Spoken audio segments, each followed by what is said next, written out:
कृपा जाई पर होई, यदि हरि कृपा जाई पर होई, पाव देहि मार्ग सोई, पाव देहि मार्ग सोई, पाव देहि नाम कृपा बिनु आए न जाए, नाम कृपा बिनु आए न जाए, अति हरि कृपा। एक साथ श्रीमद् भागवत की कथा, श्री राम कथा, बिहारी का दर्शन, वृंदावन की पावन भूमि का सानिध्य, हम सबके साथ तो इतने सारे पुण्य करके आए होंगे, तब जाकर ये सौभाग्य जुड़ा। सामान्य पुण्य से नहीं प्राप्त होता, व्यक्ति कल्पना करता रहता है और यहाँ साकार हुआ। मैं कई बार उदाहरण दिया करता हूँ। आज से 25 साल पहले मैं जब हरिद्वार में पढ़ता था, हमारे गुरुजी थे पढ़ाने वाले, वो भागवत की कथा करने दिल्ली आए थे। पंजाबी बाग में वो कथा थी। किसी धर्मशाला में हम लोगों को टिकना था रात के समय, सर्दियों के दिन थे, जनवरी का महीना। एक धर्मशाला में टिकाया गया, रात को टिके। उस समय 2 टाइम की कथा हुआ करती थी, सुबह 3 घंटे, शाम को 3 घंटे। तो हम लोग टिक गए। सुबह सुबह 7 बजे कलश यात्रा निकलनी थी, उससे पहले हम लोगों को पूजन कराना था। तो हम लोग 3 बजे उठकर नहाए धोए, फटाफट पूजा की तैयारी कराई और यजमान को 5 बजे पूजा के लिए बुलाया। यजमान जी ने उस दिन जल्दीबाजी में उन्होंने स्नान की। वो बड़े आदमी थे, जज साहब थे सुप्रीम कोर्ट के। कभी उन्होंने ठंडे पानी में स्नान नहीं किया था, लेकिन उस दिन उनको इसलिए स्नान करना पड़ा, उनके रिश्तेदार बहुत आए हुए थे। उस समय गीजर वगैरह एक आधे बाथरूम में हुआ करते थे। हालांकि बाथरूम में गीजर तो था, लेकिन अब उनको 5 बजे पूजा में बैठना था, तो जल्दबाजी में उन्होंने भी स्नान कर लिया। पता नहीं क्या मौसम का क्या हुआ, जब वो पूजन करने बैठे तो शरीर में कपकपी छूटने लगी और थोड़ी देर में देखा तो उनकी बुखार चढ़ चुकी थी। बाद में उन्होंने अपना डॉक्टर को बुलाया, उन्होंने थर्मामीटर लगाया तो 104 बुखार। डॉक्टर ने कहा कि जज साहब, आपको ऐसे हम छोड़ नहीं सकते, चलो जरा हॉस्पिटल में चलो।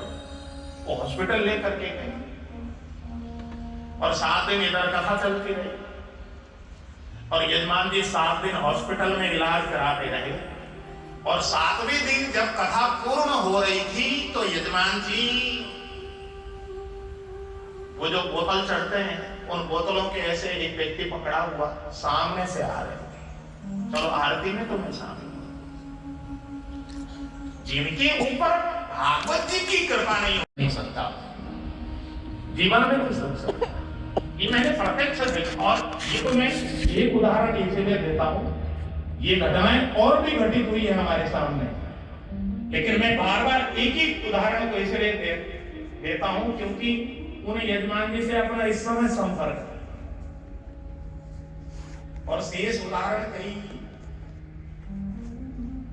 और ये जो कथा हो रही है, ये कथा भी हम लोगों की आज से 3-4 साल पहले ही होनी थी। बीच में कोरोना आ गया और ये कथा होनी थी भिलाई में, रायपुर में।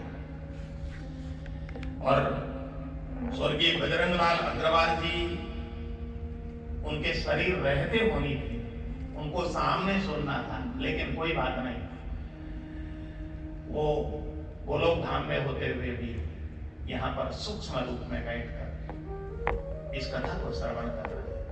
उनको बार बार नमन करते हुए कृपा साथ दे। और भागवत जी की कथा महात्म्य कई बार मैंने सुनाया है। ये जो भागवत जी की जो महात्म्य है, ये पद्म पुराण से लिया गया। स्कंद पुराण में भी श्रीमद् भागवत का महात्म्य वर्णन किया, 6 अध्याय में वर्णन है।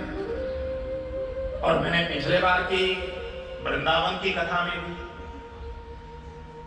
और रायपुर की कथा में भी श्रीमद् भागवत की महात्म्य को पूरा विस्तार से दिया है। इसलिए वृंदावन की कथा है ये। अब मैं महात्म्य की ओर नहीं आगे बढ़ूंगा, मैं सीधे भागवत जी में प्रवेश करूंगा, क्योंकि महात्म्य को यदि मैं सुनाने लग गया तो एक दिन पूरा महात्म्य ले लूंगा। इसलिए भागवत जी की कथा को क्यों कम करना। इसलिए आइए श्रीमद् भागवत जी का प्रथम श्लोक।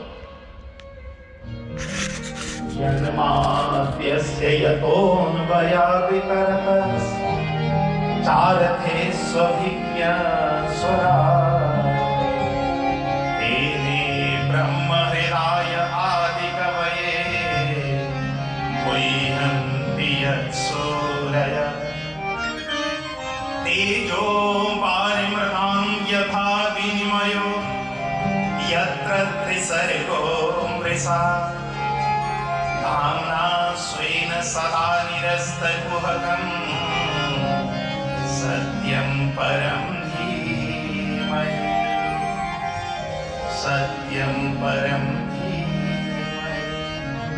ये भागवत जी का प्रथम श्लोक है मेरे भाई।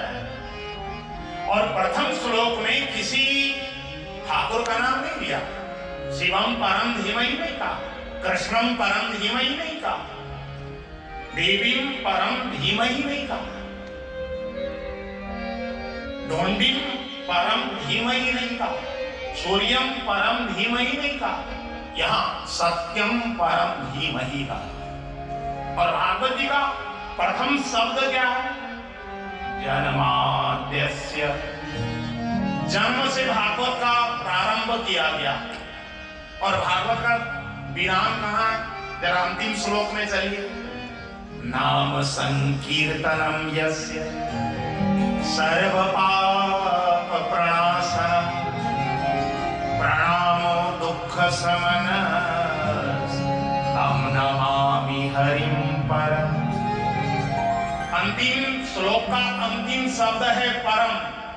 और भागवत का प्रथम श्लोक का प्रथम शब्द है जन्म। देखो मेरे भाई बहन, भागवत जी कहना चाहती हैं कि जो भी इस संसार में जन्म लेकर पैदा हुआ है, वो यदि उसका लक्ष्य क्या है? परम धाम जाने का। अंतिम शब्द है परम। उसका लक्ष्य तो परम धाम जाने का है। तो जो भी जन्म लेने वाला व्यक्ति परम धाम जाना चाहता है, वो आ जाओ और भागवत जी की नाव में सवार हो जाओ। तुमको इस भवसागर से परम धाम तक पहुंचाने का काम भागवत रूपी नाव करेगी। इसमें जो भी सवार होगा उसका बेड़ा पार हो जाएगा। ये भागवत जी का डिम डिम घोष है। हम लोग सवार हो चुके हैं श्रीमद् भागवत जी में, और हम लोगों को परम धाम पहुंचाने का काम ये श्रीमद् भागवत जी करेगी। और यहाँ सरल प्रश्न आए हैं।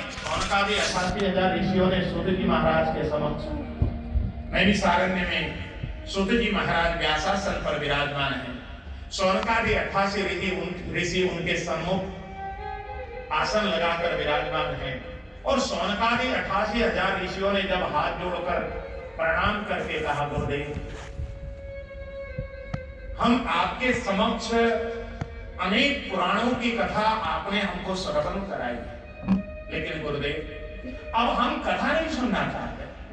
कथा नहीं सुनना चाहते तो भैया उठकर चले जाओ, किसने रोका है तुमको? हाथ जोड़कर सौनकादि 88,000 ऋषियों ने कहा, नहीं गुरुदेव, हमारा कहने का तात्पर्य ये नहीं था। हम कहना चाहते हैं गुरुदेव कि हम कथा तो बहुत सुन लिए, अब हम कथा का सार सुनना चाहते हैं। कथा का सार जरूर, सभी शास्त्रों का तुमको सार हम सुनाएंगे। और तुम क्या चाहते हो बताओ? जब सूत जी ने पूछा, सौनकादियों ने कहा, गुरुदेव कृष्ण प्राप्ति करम सस्व साधनम परवधाधुना। जिस शास्त्र को श्रवण करने पर भगवान कृष्ण की प्राप्ति सहसा होती हो, ऐसा शास्त्र हमारे समक्ष वर्णन करने की कृपा करें। जब इस प्रकार के प्रश्न आए हैं, तब जाकर श्रीमद् भागवत की कथा सूत जी महाराज ने सौनकादि 88,000 ऋषियों को सुनाई। सौनकादि 88,000 ऋषियों के समक्ष सूत जी महाराज ने कहा, सभी शास्त्रों का सार स्वरूप मैं तुम्हारे समक्ष श्रीमद् भागवत की कथा कहूंगा। ऐसा कहकर उन्होंने श्रीमद् भागवत की कथा कहना प्रारंभ किया। उससे पहले अपने गुरुदेव को प्रणाम किया। यम प्रव्रजन्तमनुपेतमपेत कृत्यं त्वयितायनो विरह कातरहायुहाव पुत्रेति तन्मयतया तरवोऽभिनेदो तं सर्वभूतहृदयं मुनिमानतोऽस्मि। सूत जी के गुरु कौन है? सुखदेव भगवान। कैसे हैं? जो पैदा होते ही नालच्छेदन संस्कार भी नहीं हुआ है, नाल को तोड़कर चल दिए, द्वार से बाहर जाते हुए जैसे ही सुखदेव भगवान को वेदव्यास जी ने देखा, आवाज लगाई, अरे पुत्र, रुको बेटा, रुको। लेकिन बेटा रुकने को तैयार नहीं। वो पैदा होते ही नाल को तोड़कर चल रहा और आगे आगे पुत्र चला जा रहा है और पीछे पीछे वेदव्यास। अरे पुत्र रुको, अरे पुत्र रुको। लेकिन आत्माराम ने रमण किया हुआ पुत्र और पुत्र को बुलाने में तन्मय वेदव्यास जी चले जा रहे हैं। चलते चलते 4 वर्ष व्यतीत हो गए और पहुंच गई यात्रा मानसरोवर में। उस मानसरोवर में स्वर्ग की अप्सराएं नग्न होकर स्नान कर रही थी। उन्होंने 16 साल का युवक सुखदेव को आता हुआ देखा। देखो, सुखदेव भगवान जो पैदा हुए थे ना, 12 वर्ष बाद पैदा हुए थे। 12 वर्ष की उम्र में पैदा हुए, मां के गर्भ में बने रहे और 12 वर्ष बाद जब पैदा हुए, पैदा होते ही अपने पांव पर खड़े होकर चल दिए और पुत्र के पीछा करता हुआ पिता मान सरोवर के किनारे जब पहुंचे हैं, 16 साल का युवक सुखदेव, उनको देखकर उन स्त्रियों को जब लज्जा नहीं आई, वो स्नान करती रही, लेकिन सफेद दाढ़ी मूछ वाले बाबा वेदव्यास जी को पीछे से आता हुआ देखा तो उन स्त्रियों ने जाकर झट्टे से वस्त्र धारण किया। अब तो वेदव्यास जी ने जाकर उन स्त्रियों को हाथ जोड़कर प्रश्न पूछा है, देवियों, तुमने ऐसा व्यवहार क्यों किया? मेरे पुत्र को देखकर तुमने वस्त्र धारण नहीं की? वो 16 साल की उम्र का है और मुझे देखते ही तुमने वस्त्र धारण की। मैं 80 साल का बूढ़ा, मेरे सफेद दाढ़ी मूछ, लेकिन मुझे देखते ही तुमने वस्त्र धारण किया। ऐसा व्यवहार तुम्हारा क्यों? तब उन स्त्रियों ने हाथ जोड़कर वेदव्यास जी से निवेदन करते हुए कहा, हे वेदव्यास जी, दृष्ट्वानुयान्तमृषिमात्मजमप्यनग्नं देव्यो ह्रिया परिदधोर्न सुखस्य चित्रम् तद्वीक्ष पृच्छति मुनौ जगदोस्तवास्ति त्रिपुं विदानतु सुतस्य विवेकदृष्टे। हे वेदव्यास जी, आपका ये जो पुत्र है, इसको देखकर हमको वस्त्र पहनने की आवश्यकता इसलिए नहीं लगी क्योंकि आपका पुत्र निर्विकारी है। ये जो वस्त्र धारण किया जाता है, ये तो इसलिए किया जाता है कि सामने के वाले के मन में किसी प्रकार के कोई विकार के भावना ना आए। और तुम्हारा पुत्र निर्विकारी है। कौन स्त्री, कौन पुरुष, कौन युवा, कौन युवती, कौन बालक, कौन वृद्ध, कौन पशु, कौन पक्षी, किसी में ये भेद दृष्टि नहीं देखता। ये तो हर किसी में भगवान सिया राम की झांकी का दर्शन करता है। सिया राममय सब जग जानी, सिया राममय सब जग जानी, सिया राममय सब जग जानी,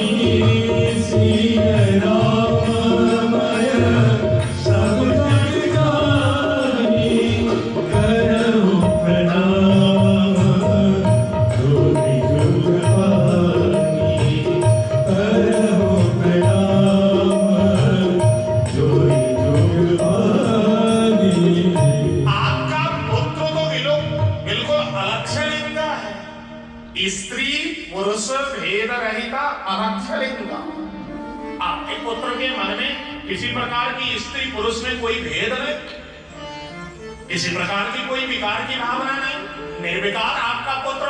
इसलिए आपके पुत्र को देखकर हमको वस्त्र बदलने की आवश्यकता नहीं पड़ी, वस्त्र पहनने की आवश्यकता नहीं पड़ी। लेकिन महाराज, आपके मन में तो हर प्रकार के भेद की भावना है, कौन स्त्री है कौन पुरुष है, सबको आप अलग अलग नजर से देखा करते। जैसे ही अपने पुत्र के विषय में उन स्वर्ग की अप्सराओं से ये बात सुनी है, वेदव्यास जी को अपने पुत्र के प्रति और ज्यादा मोहित हो गए।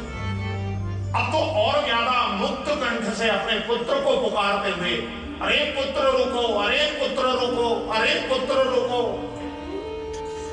आवाज लगाते हुए पीछे चल रहे हैं। वन के वृक्षों को वेदव्यास जी की दशा देखकर दया आ गई। अरे वेदव्यास, तुम्हारा ये जो पुत्र है ये तो निर्विकारी है, ये तुम्हारा पुत्र तुम्हारे साथ वापस जाने वाला नहीं, तुम इसका पीछा करना छोड़ दो, ये तो जाने दो, ये जाकर परमात्मा के आत्माराम में रमण करने वाला है, ये आपके साथ वापस नहीं जाएगा। और वेदव्यास जी वहां से वापस आए हैं अपने घर में वृक्षों के समझाने पर। सूत जी महाराज सौनकादि 88,000 ऋषियों के समक्ष वर्णन करते हुए बोलने लगे, हे सौनकादि ऋषियों, तुमने जो प्रश्न किया है, षड प्रश्न, उन षड प्रश्न का मैं उत्तर अवश्य दूंगा। यत् कृता कृष्ण संप्रश्नो येनात्मासु प्रसीदति मुनयः साधु पृष्टोऽहं भवद्भिर्लोकमङ्गलम्। करी प्रणाम राम मही त्रिपुरारी,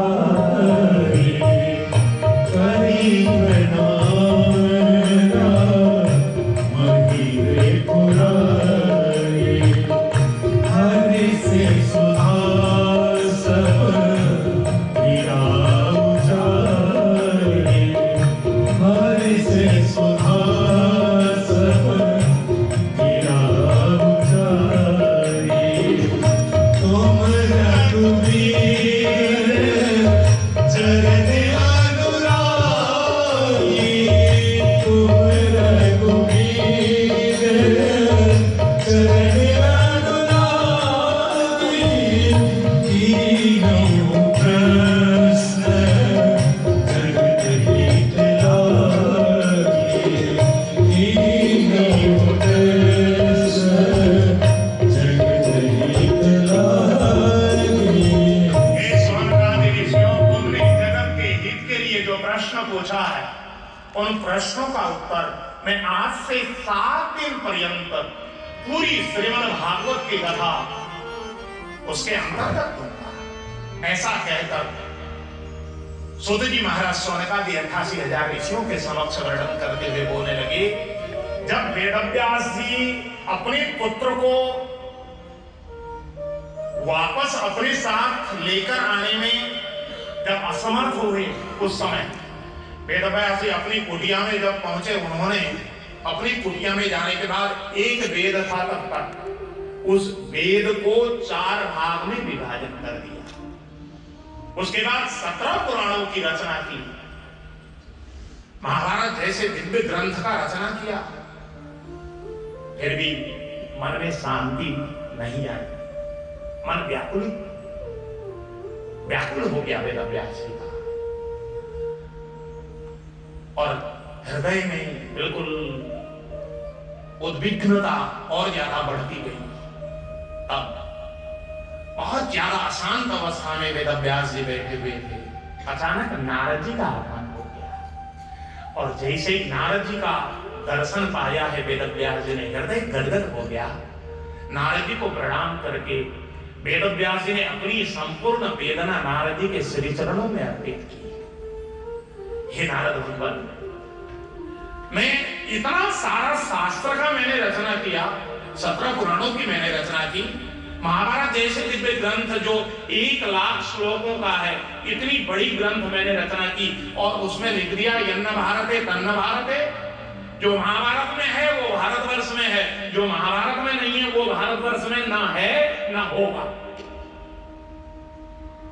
भूत, भविष्य और वर्तमान सभी त्रिकाल की बातें मैंने महाभारत में लिख दी। इतना दिव्य ग्रंथ मैंने रचना किया, फिर भी मुझे शांति प्राप्त नहीं हुई। नारद जी, मेरा हृदय टूट चुका है। अब मैं बहुत ज्यादा अशांत हो चुका। नारद जी, मेरा मार्गदर्शन कर। रो पड़े वेदव्यास। उस समय वेदव्यास जी के पीठ पर ढांढस बधाते हुए नारद जी ने कहा, हे वेदव्यास, यदि हृदय ही तोड़ दोगे तो बचेगा क्या? हृदय को टूटने मत दो वेदव्यास, हृदय को टूटने किसी भी हालत में मत। यदि हृदय ही टूट जाएगा तो बचेगा क्या? मूर्तिकार जब मूर्ति बनाता है उस समय कंकड़ के ऊपर छेना और हथौड़ी ऐसे प्रयोग करता जाता है और पत्थर में से कंकड़ टूट टूट कर नीचे गिरते रहते हैं।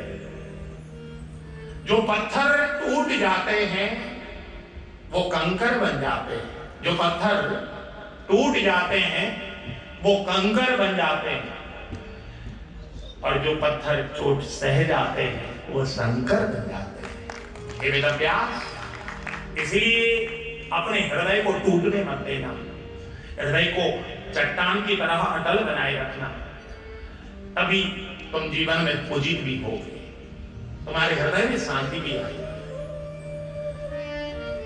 जब भगवान ने इस पृथ्वी की सृष्टि की, उस समय ये सृष्टि में जितने भी लोग पैदा हुए, चाहे मानव हो, दानव हो, यक्ष हो, किन्नर हो, अप्सरा हो, नाग हो, देवता हो, सभी के सब भगवान नारायण के द्वार पर पहुंचे, हाथ जोड़कर प्रार्थना की, भगवान आपने हमको हमारे लोकों में भेज तो दिया, लेकिन वहां पर तो कुछ भी नहीं है, हम रहेंगे कैसे? भगवान नारायण ने कहा, अच्छा तुमको क्या चाहिए मांगो। तो जिसने जो मांगा, किसी ने परिवार मांगा, परिवार दे दी, मकान मांगा, मकान दे दी, दुकान मांगा, दुकान दे दी, गाड़ी मांगे, गाड़ी दे दी, संपत्ति मांगी, संपत्ति दे दी, बेटा बेटी मांगे, बेटा बेटी दे दिए, पत्नी पति मांगे, पत्नी दे दी, पति दे दिए। जिसको जो चाहिए भगवान लुटाते गए, लुटाते गए, लुटाते गए, और लुटाते लुटाते भगवान ने एक वस्तु चुपचाप अपने हाथ से नीचे गिरा दिया और उसके ऊपर अपना पांव छुपा दिया, कोई देख नहीं पाया। भगवान ने सभी वस्तुएं जब लुटा दी, उस समय महालक्ष्मी आई है भगवान नारायण के पास। सामने खड़े होकर महालक्ष्मी मंद मंद मुस्कुराने लगी। भगवान नारायण बोलने लगे, क्या बात है लक्ष्मी, आज प्रेम बहुत उमड़ रहा है, बहुत मुस्कुरा रही हो, कोई गलती हो गई क्या हमसे? महालक्ष्मी और ज्यादा मुस्कुराने लगी। भगवान ने फिर प्रश्न किया, लक्ष्मी क्या बात है, मुस्कुरा क्या रही हो, बताओ ना, क्यों मुस्कुराने का कारण क्या है? तब महालक्ष्मी ने कहा, भगवान आपकी आज मैंने उदारता का दर्शन किया, उदारता के साथ साथ आपने कृपणता का भी दर्शन करा दिया। लक्ष्मी, मैं और कृपण, मैंने जितने भी वस्तुएं अपने पास थी सबके सब लुटा दी, फिर भी तुम मुझे कृपण कह रही हो। महालक्ष्मी बोलने लगी, पतिदेव आपकी मैं धर्मपत्नी हूं, और धर्मपत्नी की नजर पति को कितना ही ये लगे कि मेरी पत्नी को पता नहीं लगेगा, धर्मपत्नी की नजर बिल्कुल पैनी रहती है पति के ऊपर। इसलिए पति क्या करते हैं, उनकी एक्टिविटी से ही पत्नियां पता कर लेती हैं। तो इसलिए आपके ऊपर मेरी पूरी दृष्टि है। भगवान, आपने आज बड़ी चालाकी से एक वस्तु चुपचाप अपने हाथ से नीचे गिराया है और उसको छुपा दिया है। प्रभु, मैं वो जानना चाहती हूं कि आपने ऐसी कौन सी वस्तु है जिसको छुपा रखा है, प्रभु बताइए।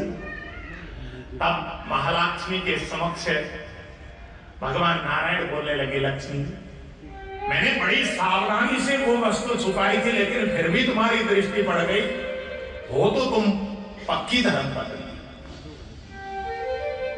देवी, तुम जानना चाहती हो मैंने क्या छुपा रखा? हाँ प्रभु, इसीलिए तो पूछ ही गई। इतना सुनते ही भगवान नारायण ने जैसे ही अपना पांव हटाया, उस पांव के नीचे भगवान ने छुपा रखी थी शांति को। और भगवान ने लक्ष्मी को कहा, लक्ष्मी मैंने अपने पांव के नीचे शांति को छुपा कर रखा। ये संसारी लोगों को मैंने सब कुछ दे दी, धन दे दी, दौलत दे दी, परिवार दे दी, दुकान दे दी, वाहन दे दी, कुटुंब दे दिए, रिश्तेदार दे दिए, मित्र दे दिए, सब कुछ दे दिया, लेकिन नहीं दिया तो केवल और केवल शांति नहीं दी। शांति को मैंने अपने पांव के नीचे छुपा कर रखी है।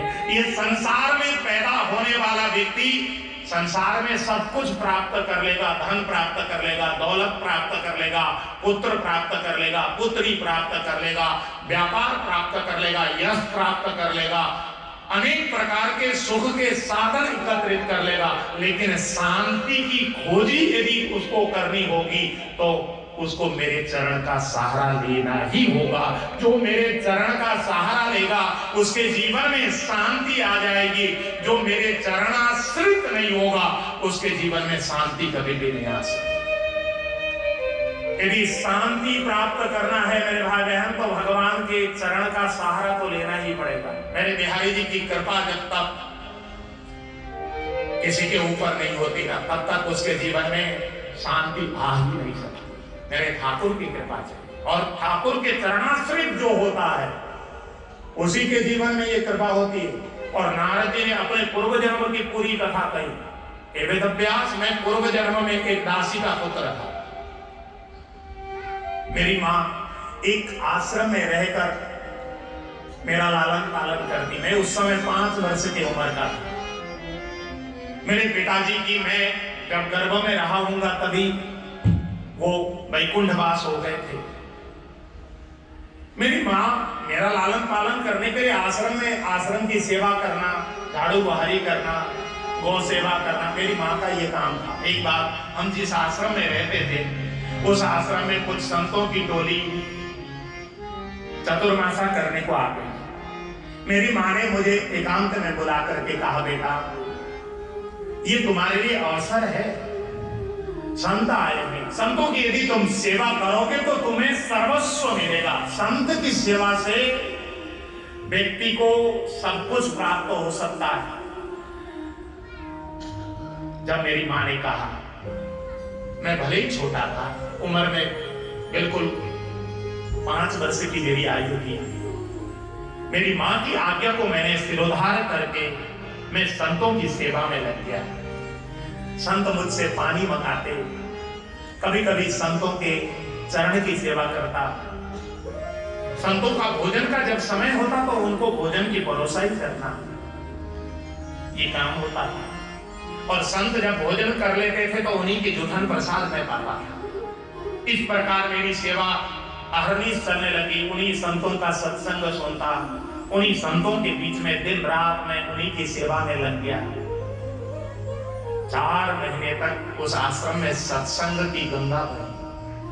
मेरा मन गदगद होने लगा, आनंदित हो गया। संतों की सेवा में मेरा मन रम गया। एक वृद्ध संत थे, उनकी सेवा में मैं अहरनिश रहते रहते मेरी मन में उत्कंठा हुई कि मैं भी इन्हीं संतों के साथ साधु बनकर, दीक्षा लेकर, इन्हीं का चेला बनकर मैं भी इनके साथ जाऊं।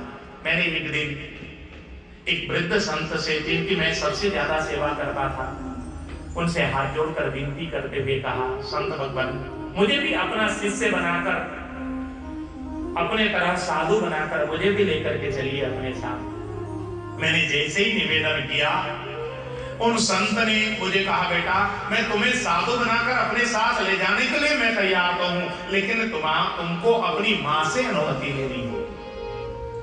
मैं दौड़ लगाकर माँ के पास गया, माँ को हाथ जोड़कर निवेदन करके कहा, माँ मैं भी साधु बनकर इन्हीं संतों के साथ जाना चाहता हूं, मुझे अनुमति दो माँ। माँ के आंखों से झरझर झरझर आंसू गिरने लगे, हिलकी भर भर कर रोने लगी, कुछ बोली नहीं माँ। और माँ की आंखों में आंसू देखकर मैं तो घबरा गया। मैंने माँ के चरण पकड़े, माँ क्या हो गया, आप रो क्यों रही? माँ ने मुझे अपने छाती से बता दिया और कहा, बेटा तेरे पिता मुझे छोड़कर वो वैकुंठवासी हो गए, और तू भी मुझे छोड़कर यदि साधुओं के साथ चला जाएगा, मैं किसके सहारे जीवन यापन करूंगी? बुढ़ापे का सहारा तू है करके मैं जीवन यापन कर रही हूं, और तू भी चला जाएगा तो मैं किसका चेहरा देखकर रहूंगी? इतना कहकर जब मां फूट फूट कर मुझे छाती से चमकाकर रोने लगी, उस समय मैंने मां को मना कर दिया, नहीं मां, तुमको रुलाकर मुझे साधु बनकर मुझे शांति नहीं मिलेगी। नहीं नहीं, मैं साधु बनूंगा नहीं मां, मैं आपको छोड़कर कहीं भी नहीं जाने वाला, मत रोको। मैंने मां के आंसू पहुंच दिए और दौड़ लगाकर उन संत के पास पहुंचा, और जाकर मैंने संत के चरण में निवेदन की, संत भगवान, मैं आपके सामने साधु बनने की बात मैंने जो की थी, अब मुझे साधु नहीं बनना। ऐसी ऐसी घटना घटित हुई। मैंने सारी घटना जब संत के चरण में निवेदन की, तब संत ने कहा, बेटा मेरे पास आओ, अपने पास बुला लिया, और उन संत ने मेरे कल्याण के लिए मुझे एक दीक्षा मंत्र प्रदान किया। नारद जी को कौन सा दीक्षा मंत्र दिया? यहां पर वो मंत्र लिखा, नमो भगवते तुभ्यं वासुदेवाय धीमहि प्रद्युम्नाय निरोधाय नमः शंकराय च। ये नारद जी को दीक्षा मंत्र प्रदान किया, और इस मंत्र को देने के बाद संत ने कहा, बेटा यही मंत्र तेरा बेटा पार करेगा। और मैं अपने गुरुदेव के इस मंत्र को श्रवण करने के बाद मैं तो अनुग्रहित हुआ। हर समय उसी मंत्र को मैं जाप करता, दिन रात कुछ सेवा भी करता तो मैं उसी मंत्र का जाप करता। और एक दिन वो घड़ी आ गई, जितने लोग संत हमारे आश्रम में चतुर्मासा करने आए हुए थे, वे सबके सब चतुर्मासा पूर्ण करके वो वहां से प्रस्थान करने लगे। मेरा हृदय रोने लगा। मैं दूर खड़ा खड़ा उन संतों को जाते हुए देख रहा था, मेरा हृदय रो रहा था। मैं उस विरह की वेला को सहन नहीं कर पा रहा था। मेरी हृदय आत्मा रो रही थी, लेकिन अपने आप को मैं समझा रहा था, मुझे संत ने एक मंत्र प्रदान किया है, मुझे इसी मंत्र के साथ रहना है, मेरी मां की सेवा मुझे करनी है, ये मेरा कर्तव्य है, मेरे गुरुदेव ने मुझे कहा है। ये कहकर मैंने अपने आप को मना ली, और मैं वहीं पर हर समय गोविंद का गुणगान गाते हुए यत्र तत्र विचरण करने लगा। और शाम को मैं मां के पास आता था, मां की सेवा करता था। एक दिन की बात, मेरी मां गौशाला में गाय दूहने को गई, सर्प ने दंशन किया, मां की मौत हो गई। मेरा हृदय रोने लगा, मेरी मां मुझे छोड़कर गई, अब मैं किसके साथ रहूंगा। लेकिन उसी समय भीतर से आत्म प्रेरणा हुई, मंत्र की शक्ति ने मुझे आत्मबल दिया। भीतर से प्रेरणा जग रही थी, नहीं नहीं, मेरे ऊपर गुरु की कृपा है, मुझे घबराने की आवश्यकता नहीं। और उसी मंत्र के सहारे मैं गुरु की कृपा को याद कर रहा था, और गुरु की कृपा स्मरण करते करते मैं हर समय उसी मंत्र को जप कर यत्र तत्र विचरण करने लगा।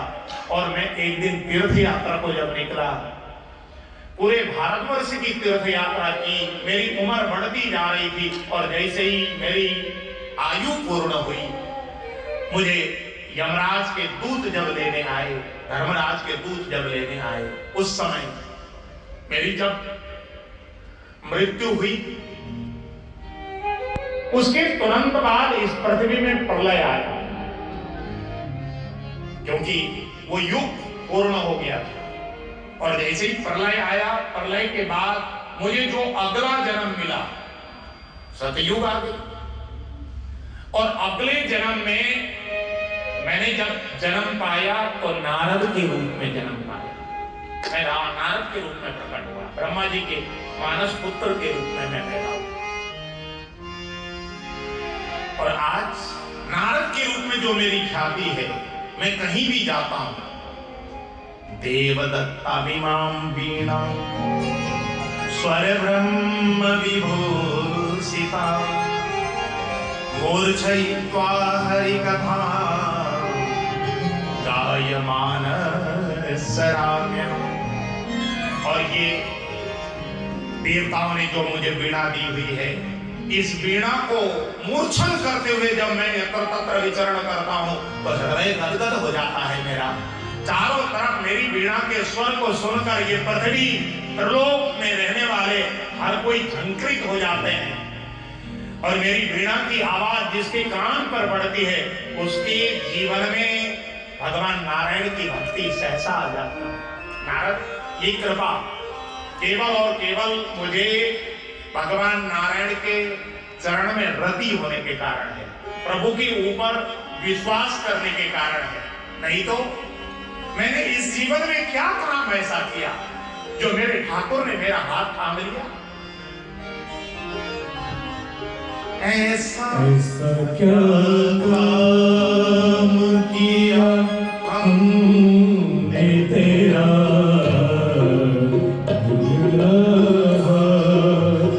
तूने थाम लिया। ओ ऐसा क्या काम किया हमने तेरा,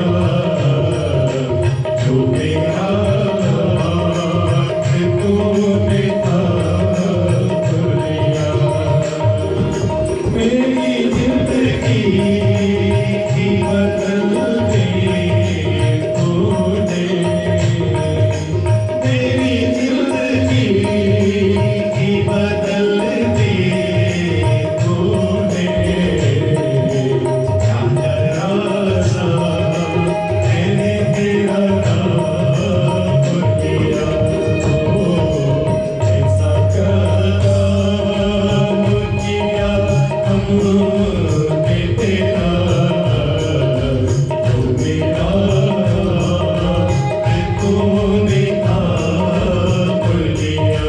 ओ ऐसा क्या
सब भी तो बढ़ाती है और बिहारी जी ने इतनी बड़ी कृपा की है तो बिहारी जी को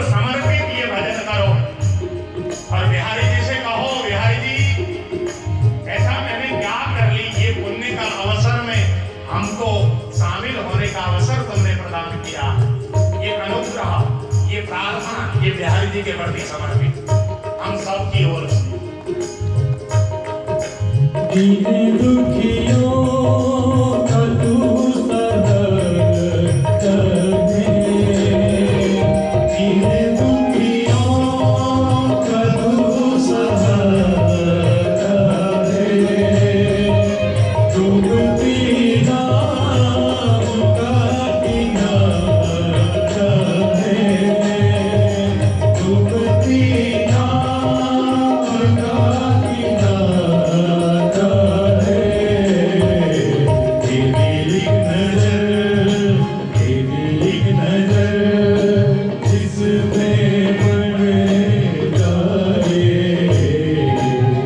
कभी भी उसे रोने न दिया। ओ ऐसा क्या काम किया हमने तेरा, मेरा तूने काम लिया। ओ ऐसा क्या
वर्णन करते हुए कहते हैं, हे वेदव्यास, तुमको भी परमात्मा की अनुग्रह प्राप्त करनी हो तो भगवान के भक्ति, ज्ञान और वैराग्य को जागृत करने का ऐसा दिव्य ग्रंथ की रचना करो। तुमने अभी तक जितने भी ग्रंथ रचना किए तुमने अपनी बुद्धि से किए, लेकिन ऐसी बुद्धि लगाकर नहीं, भक्ति से सराबोर होकर तुम ऐसे ग्रंथ की रचना करो जिसकी रचना करने मात्र से तुम्हारे हृदय में शांति आ जाए। जब नारद जी ने अपने पूर्व जन्म की ये पूरी कथा कहकर भक्ति से ओतप्रोत कर दिया वेदव्यास जी को, और ठाकुर के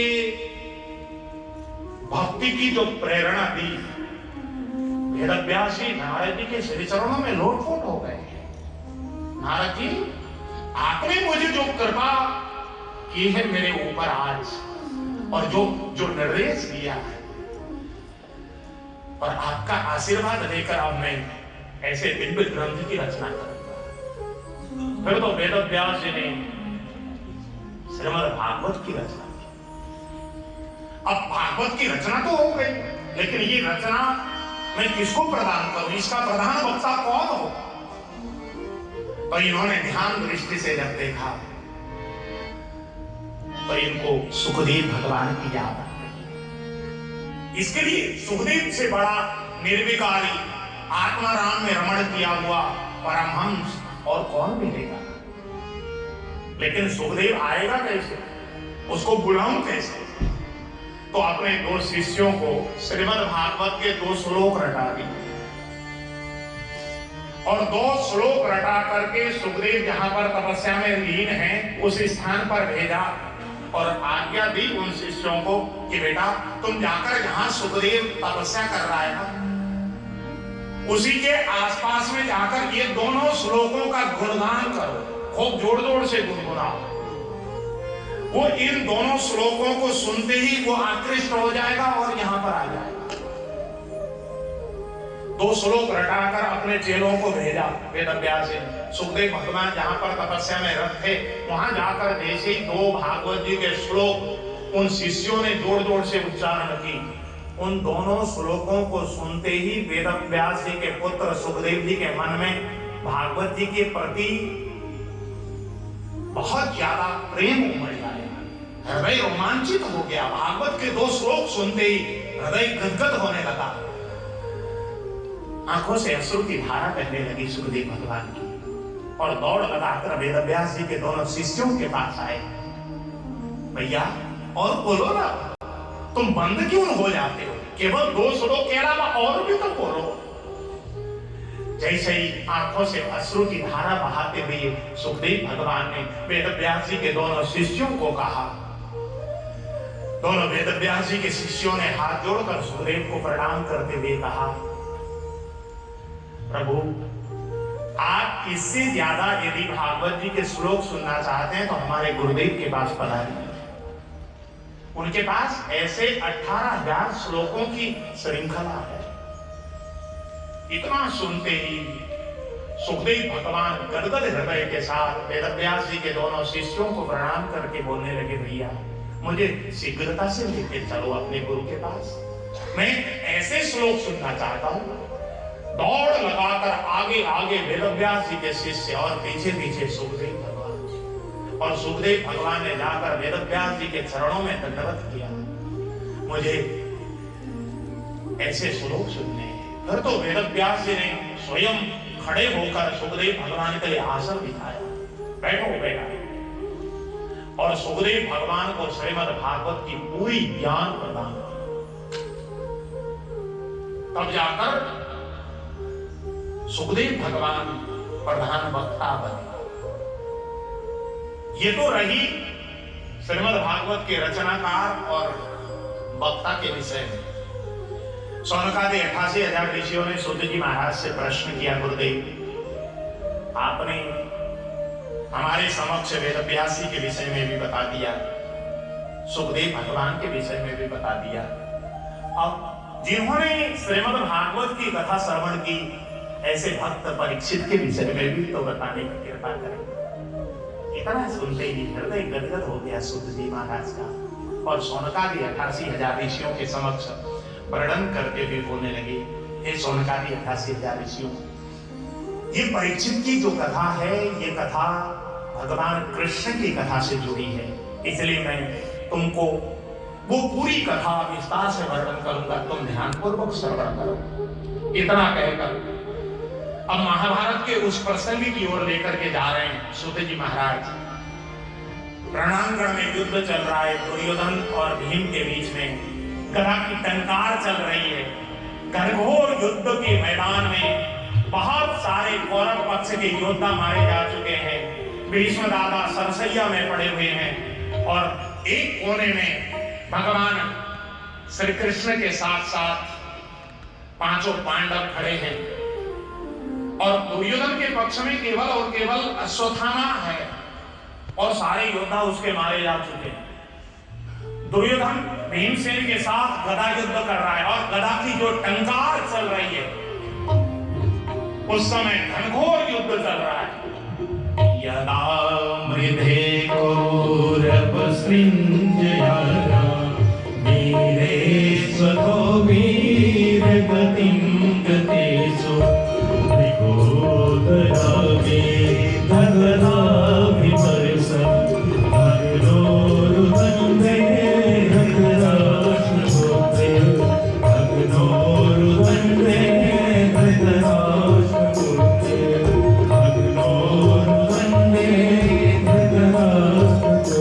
और जैसे ही भीमसेन ने भगवान कृष्ण की आज्ञा पाकर जैसे ही अपनी गदा को घुमाया और दुर्योधन के जान पर जोर से प्रहार की, दुर्योधन धड़ाम से जमीन पर गिर गया, मुंह से खून की उल्टियां होने लगी। और उसी समय पांडवों में हर्ष की सीमा न रही। पांडवों ने देखा कि दुर्योधन के मुंह से खून की उल्टियां, अब तो ये मरणासन्न हो गया। पांडव हर्षित हो गए। उसी समय उस दिन के युद्ध विराम की घोषणा हो गई, क्योंकि सूर्यास्त हो चुका है। सारे पांडवों को लेकर अपने अपने शिविर में युधिष्ठिर महाराज जैसे ही गए हैं। पांडव आज बहुत ज्यादा हर्षित हैं, खिलखिलाकर हंस रहे हैं। बार बार कोई भी बात निकल रही है तो ठाके ललरा लगा करके हंस रहे हैं। आज कुछ ज्यादा ही हंसते हुए देखकर भगवान कृष्ण को भय प्राप्त हो गए। भगवान कृष्ण ने पांडवों से कहा, अरे पांडवों, आज इतना ज्यादा हंस रहे हो तुम, इतना हंसने की जरूरत नहीं। देखो मेरे भाई बहन, शास्त्र कहता है अति सर्वथा वर्गे।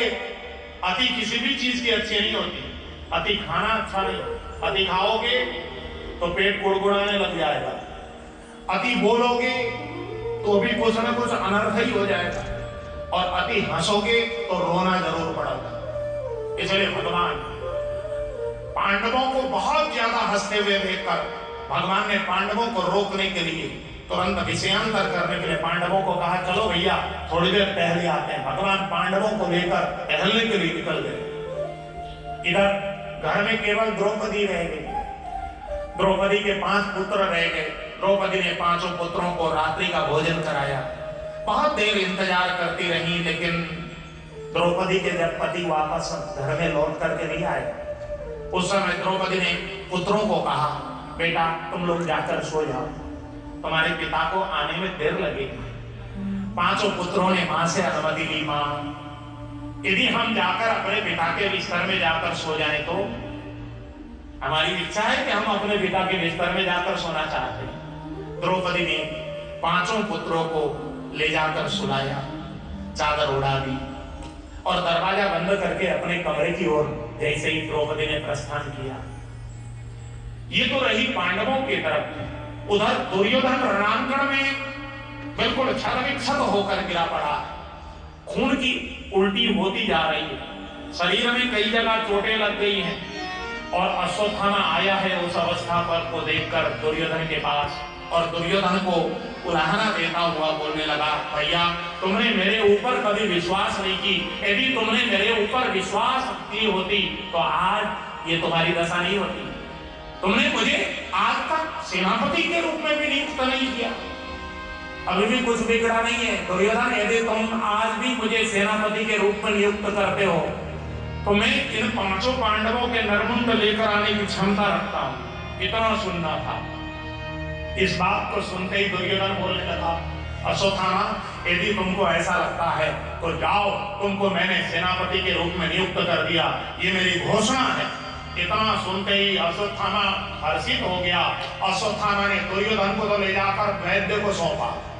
वैद्य इलाज कराने लगे। दुर्योधन के शरीर में सलाइन की बोतलें चढ़ने लगी और इधर अश्वत्थामा अपने कमरे में जब गया कुटिया में, इसको पश्चाताप होने लगा, आज मैंने इतनी बड़ी बात दुर्योधन के सामने कैसे कर दी। यदि मैं पांडवों का वध करूंगा तो कैसे करूंगा। मैंने इतनी बड़ी बात कर दी कि मैं सेनापति नियुक्त होते ही 5 पांडवों के नरमुंड तुम्हारे सामने ले आ सकता हूं। घबराने लगा अश्वत्थामा। अश्वत्थामा सोचने लगा कि नहीं नहीं मुझे मारना तो होगा, कैसे मारूंगा। नींद नहीं आई रात, बिस्तर से उठा, खिड़की से बाहर की ओर निहारने लगा। बाहर की खिड़की से बाहर की ओर एक पीपल का बड़ा सा पेड़ था, उस पेड़ में एक कौवे का घोंसला था। मध्य रात्रि का समय, कौवे के घोंसले में कौवा सो रहा था। मध्य रात्रि के समय एक उल्लू आया, कौवे के ऊपर आक्रमण किया, कौवे को मार गिराया और उस कौवे के घोंसले पर कब्जा किया। इस दृश्य को जैसे ही अश्वत्थामा ने देखा, अश्वत्थामा को प्रेरणा मिल गई। काकोलूक न्याय कहते हैं संस्कृत में। इस काकोलूक न्याय के द्वारा अश्वत्थामा मन मन में सोचने लगा कि मैं इसी विधि से पांडवों के नरमुंड दुर्योधन को सौंप सकता हूं। फिर तो हाथ में नंगा तलवार लेकर पांडवों का मैं सोते समय वध करूंगा, ऐसा मन में कल्पना करके अश्वत्थामा अपनी कुटिया से निकला है और सीधे पांडवों के घर में गया है। और पांडवों के घर में जाकर पांडवों के कक्ष में मध्यरात्रि के समय जब प्रवेश किया, पांडवों के बिस्तर में पांडवों के बच्चे सो रहे थे।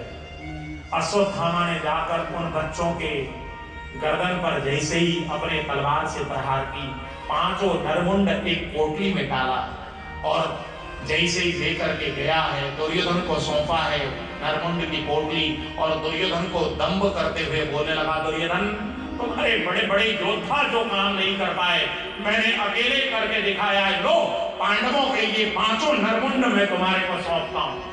दुर्योधन ऐसे बिस्तर में पड़ा हुआ था, शरीर में अनेक चोटें आई हुई थी, छत विक्षत हो चुका था शरीर, लेकिन शत्रुओं के नरमुंड की बात जैसे ही सुनी, दुर्योधन के शरीर में रक्त का संचार हो जाया। एक साथ उठ खड़ा हुआ। दुर्योधन ने अश्वत्थामा से हाथ फैलाकर मांगा है, ले आओ अश्वत्थामा, ये नरमुंड की पोटली मेरे हाथ में दे दो। प्रसन्न हो गया दुर्योधन। अरे अश्वत्थामा, मेरे बड़े बड़े योद्धा जो काम नहीं कर पाए तुमने अकेले कर दिखाया। आ जाओ अश्वत्थामा, तुम्हारे पीठ को मैं थपथपाऊं।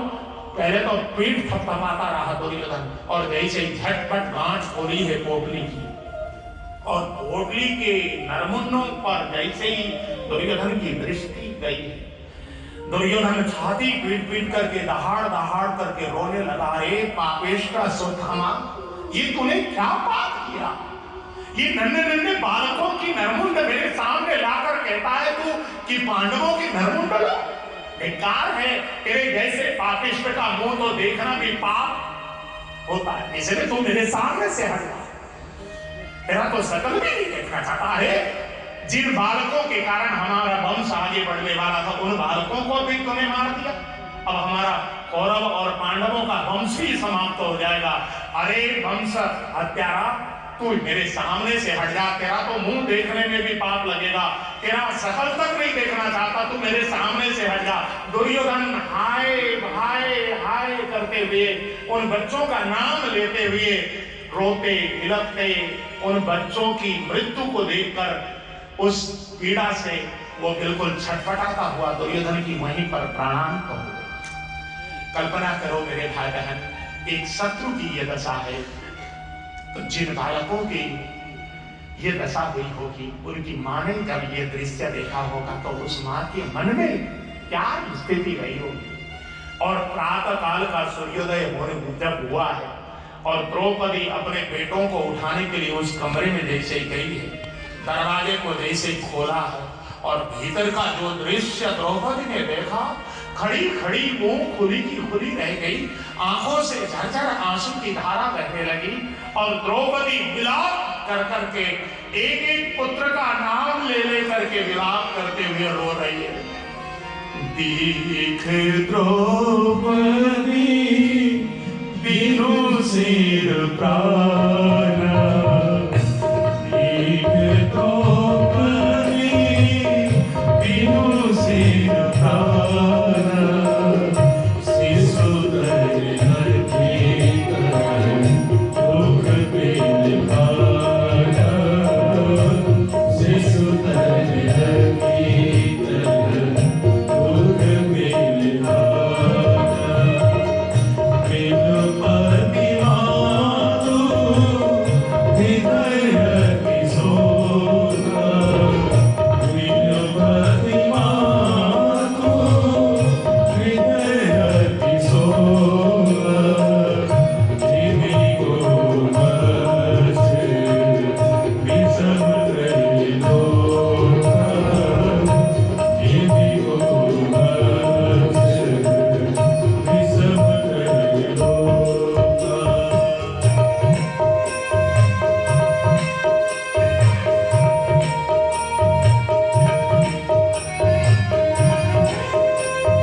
झरझर आंसू गिरने लगी।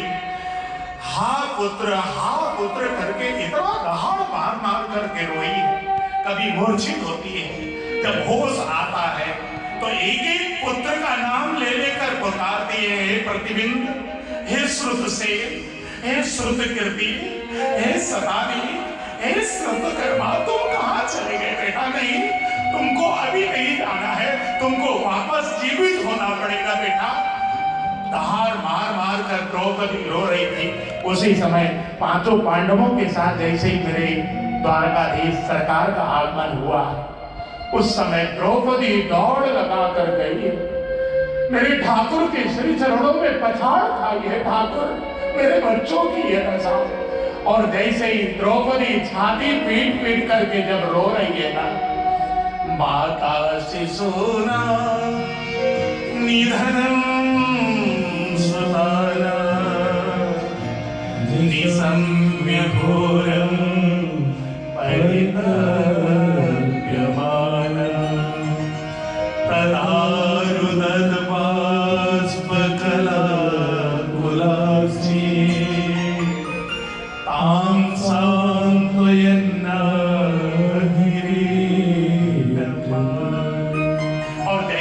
द्रौपदी को दहाड़ मार मार कर रोते हुए जब देखा है अर्जुन से, द्रौपदी की वो दशा नहीं देखी गई।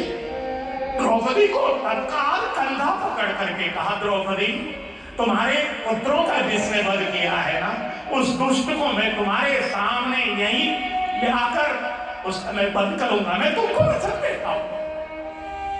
और जैसे ही द्रौपदी को इस प्रकार कंधा पकड़कर अर्जुन ने वचन दिया, अर्जुन ने पीछे मुड़कर भगवान से कहा, गोविंद, मेरा रथ तैयार कीजिए, तत्काल उस दुष्ट को मारने के लिए मैं जाना चाहता हूं।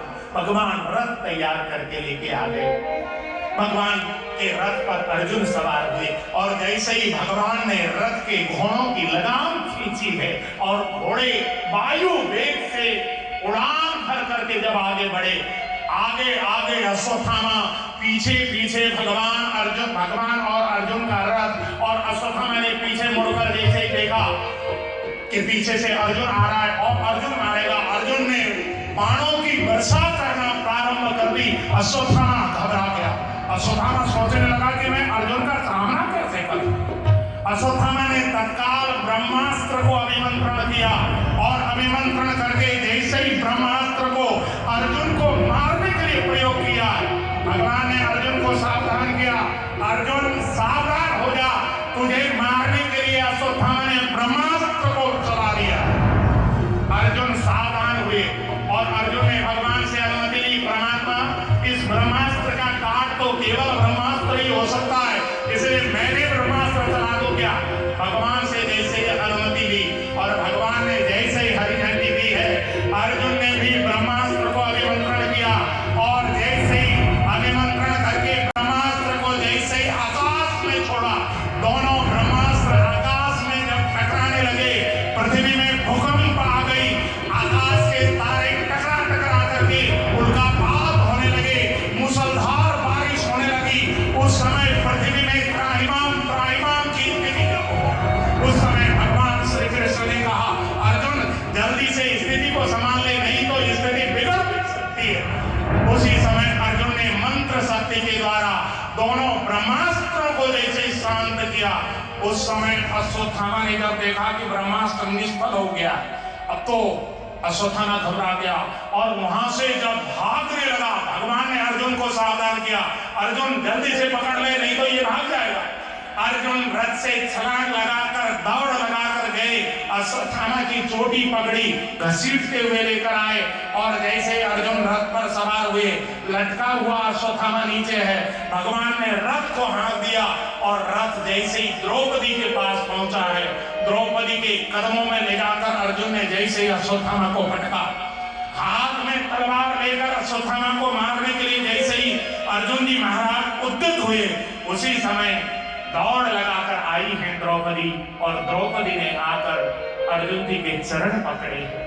पतिदेव, मुच्यता में स ब्राह्मणो नितरां गुरु उवाच चाह वासन्त्यस्य बन्धनालयनं सति। हे पतिदेव, आप इस दुष्ट का वध मत कीजिए, इस दुष्ट को छोड़ दीजिए, इसको मारिए मत। द्रौपदी, तुम क्या कह रही?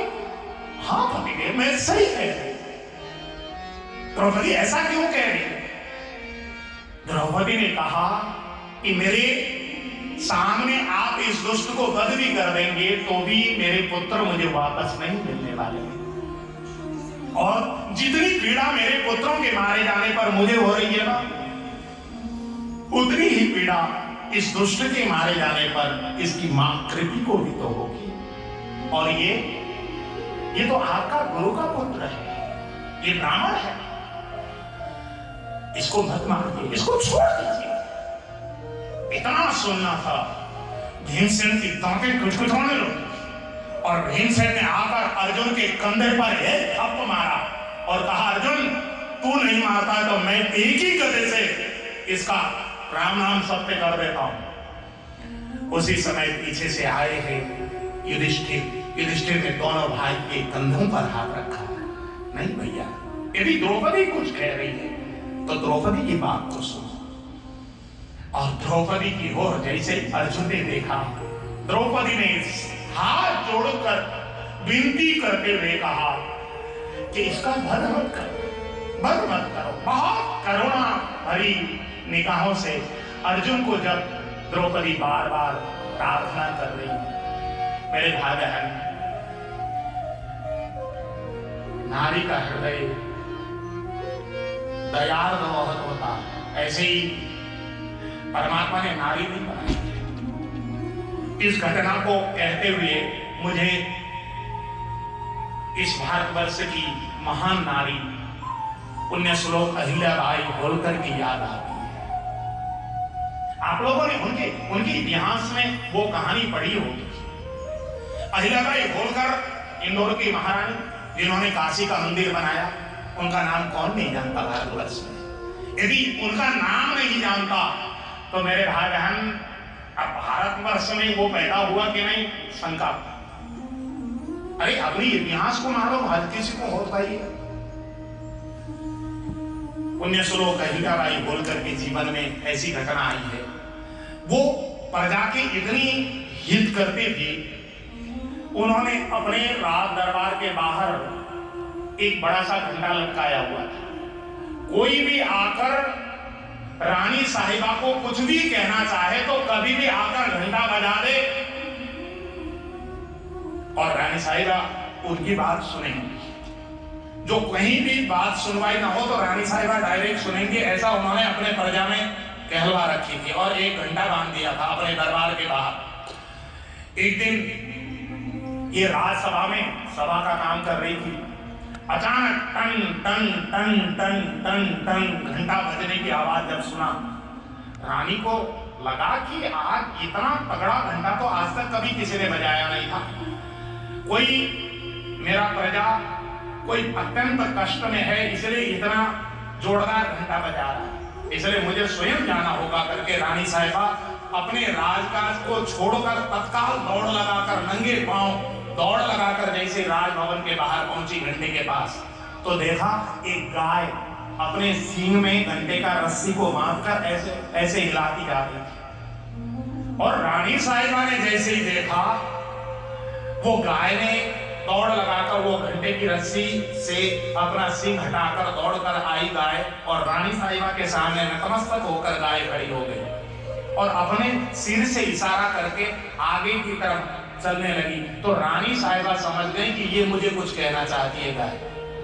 तो रानी साहिबा गाय का पीछा करते हुए चली, और चलते चलते गाय एक राजमार्ग के बिल्कुल किनारे पहुंची, जहां पर एक बछड़ा मरा हुआ था, खून से लथपथ बछड़ा। रानी साहिबा को समझने में देर नहीं लगी कि इसके बछड़े को किसी ने एक्सीडेंट से मार दिया। ये गाय मेरे पास फरियाद लेकर आई थी। रानी साहिबा ने समझ लिया। रानी साहिबा ने वहां पर लोग जो खड़े थे उनसे पूछा कि भैया इसके बछड़े की ये हालत कैसे हुई? कोई भी बोलने के लिए हिम्मत नहीं कर पा रहा। एक बूढ़ा सा किसान पतला दुबला, उसने आकर रानी साहिबा को हाथ जोड़कर प्रणाम करके कहा, रानी साहिबा, मैं आपके सामने बोलने की हिम्मत कर सकता हूं क्या? रानी साहिबा ने कहा, कहो भैया, किसने इस बछड़े का वध किया? तब उस किसान ने कहा, रानी साहिबा, ये अपराध हुआ है राजकुमार के द्वारा। राजकुमार के द्वारा? कौन राजकुमार? रानी साहिबा, आपका पुत्र मालेराव होलकर की रथ से टकराकर यह बछड़ा मरा। रानी साहिबा के नेत्र बंद हो गए। अहिल्याबाई होलकर ने तत्काल अपनी दो बहुएं थी, मालेराव होलकर की दो पत्नी, एक का नाम था परताबाई, दूसरे का नाम था मैनाबाई, दोनों को बुलवाया अपने पास। और दोनों पुत्र वधू जब आई हैं रानी अहिल्याबाई होलकर के पास, उस समय रानी साहिबा ने दोनों पुत्र वधुओं से पूछा, बहू, तुम ये बताओ कि तुम्हारे पुत्र को कोई बिना अपराध के कोई मार दे और तुमको पता लग जाए, तुम क्या दंड देना चाहोगे, उसको बताओ। अब अटपटा प्रश्न सुनकर दोनों के दोनों बहुएं बिल्कुल आश्चर्य से चकित हो गए। रानी साहिबा, आपके द्वारा ये प्रश्न? हाँ, मैं सही प्रश्न कर रही हूं, बताओ, तुम बताओ, क्या दंड देना चाहिए उसको?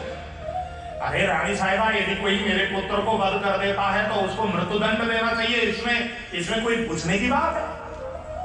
रानी साहिबा ने अपने दोनों हाथ खड़े किए और सबके सामने उसी समय घोषणा कर दी कि मेरे राज्य में किसी के भी पुत्र को कोई भी किसी भी प्रकार से वध करता है तो उसको मैं मृत्युदंड की ये दंडाधिकार घोषणा करती हूं। और आज इस गाय के बेटे को जिसने भी मारा है उसको मैं तत्काल